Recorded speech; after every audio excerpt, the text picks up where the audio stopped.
Hey everybody, it's April, and today I want to talk about why plank should be a priority. So I'm going to start on hands and switch around a little bit. You can start however you like. If you're starting on hands, you'll start in table.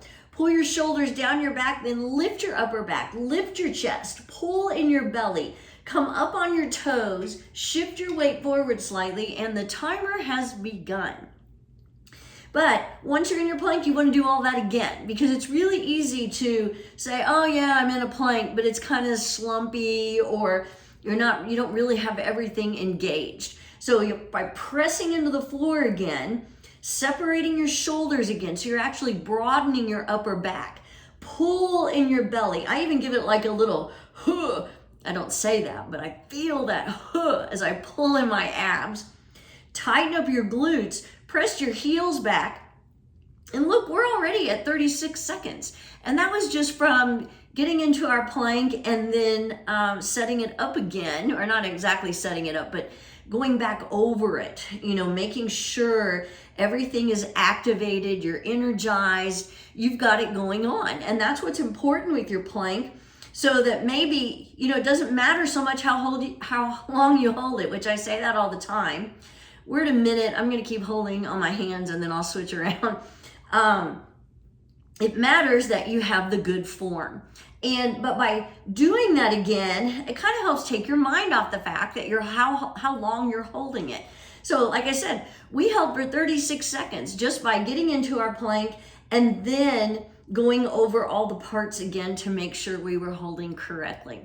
So when I talk about how you should make plank a priority, I'll explain my own self, how I make plank a priority. I'll start off during the day, even looking at my calendar and kind of planning in my head, when am I going to plank? I prefer to plank before lunch. That's just me. It doesn't mean you have to, but sometimes I find if I don't do it before lunch, it gets lost in the shuffle of the afternoon. And so for me, that works better. We're at 2 minutes, so I'm gonna do side plank. And so I almost make it like an appointment. And so I have it in my head, here's when I'm going to do my plank today.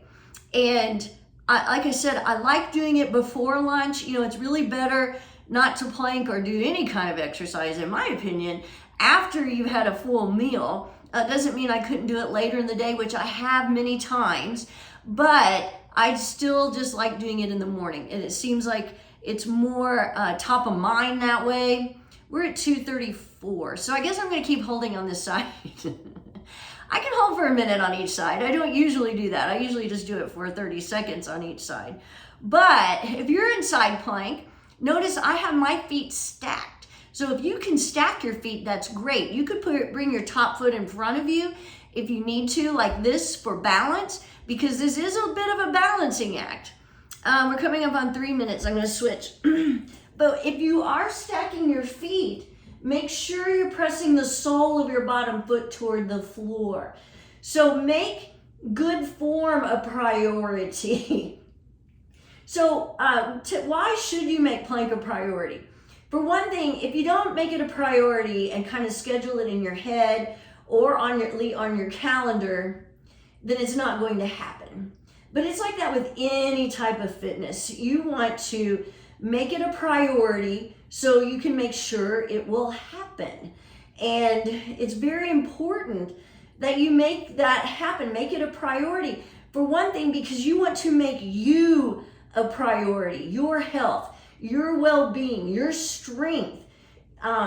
Because doing my planks, yeah, I like the way it makes my arms look and it's helped my abs, but it's also helping me overall. It's helping with my overall body strength. I'm gonna switch to my forearms. We're at 4 minutes. If you go to forearms, you can interlace your fingers if you like. I usually like to do that.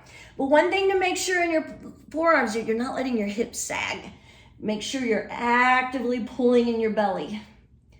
I will tell you that I'm getting a little bit of perspiration going on, even though I am sleeveless, I have on a skirt, I am indoors with the air conditioning, but this is a little bit of a workout. No, it's a lot of a workout, and it's a great workout. And it's a great workout that you can do, obviously, in whatever you're wearing. You can do it any time of day. You don't need a lot of space. And it just helps me with so many other things. Planking helps me with my handstands. Planking also helps prevent lower back pain. It helps strengthen your core. It's strengthening your shoulders, your hands, toning your legs, improving your posture.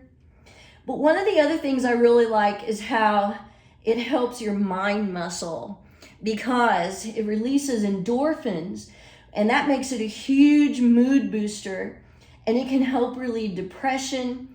And so even though it may seem depressing, oh, I'm gonna plank, I hate planking, I don't wanna do it. We're at 5:30, I'm gonna stop. In the end, it is going to help you out, and you will feel so much better afterwards that you have done it. So if you're not doing that, make plank a priority. Make it a priority to find your, however long you can hold, and maybe your goal is to work up to a minute. You will not regret it, I promise. Have a great day.